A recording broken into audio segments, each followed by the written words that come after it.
सलाम करें, दुआ करेंगे, आपके लिए अल्लाह के दरबार में खड़े जाते हैं। आपने कहा अस्सलाम वालेकुम, आपको देखने के लिए रहमतुल्लाहि व बरकातहू को इजाफा होकर दिया तो आपकी गिरफ्तार हो गए। आपका हजत खत्म होगा, जुल्म खत्म होगा, दुश्मनी खत्म होगी, ईरान खत्म होगा।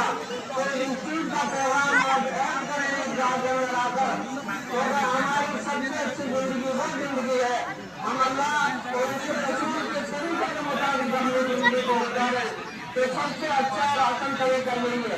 अल्लाह के रसूल सल्लल्लाहु अलैहि वसल्लम ने फतवा दिया तो आपने फरमाया माशरा निसा पसंद करना औरतों की जमात तुम अल्लाह के रास्ते में सदका करो।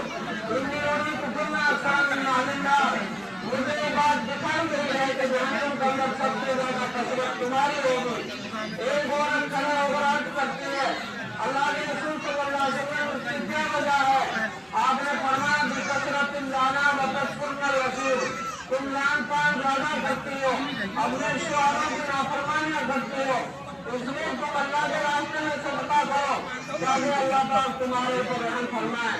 और मेरे भाइयों, जिंदगी का आदमी को कुछ पता नहीं है, जो औरत जो अपने खालिद की नाफरमानी करती है उसकी दुआ अल्लाह की जमीन से बारिश के आसमान की तरफ बुलंद नहीं होती और उसकी कोई दुआ अल्लाह के दरबार में कबूल नहीं होती। अल्लाह के रसूल सल्लल्लाहु अलैहि वसल्लम ने इरशाद फरमाया वो औरत जो दुनिया में रहकर चार काम बखूबी अंजाम देगी उसके लिए जन्नत में आम दाखिले का हुक्म होगा। पहली शर्त है वो पाबंदी के साथ नमाज अदा करे, वसामत शाह रहा, माह मुबारक के रोजे रखे, वो आसनत मा रहा, अपने खालिद की इताअत करे, फरमाबरदारी करे। और चौथी चीज है अपने खालिद की इताअत करे, फरमाबरदारी करे तो उस औरत के लिए हुक्म होगा मैंने आइए अबवाब दखल जन्नत इरशाद कि तुम जन्नत के दरवाजे से दाखिल हो जाए।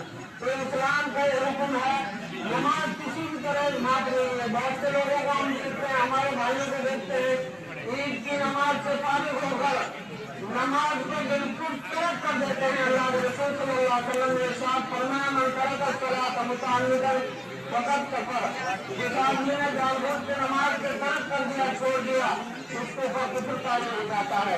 तो मैं याद कर रहा था माशाअल्लाह आप ईदगाह की नमाज में हाजिर हुए थे।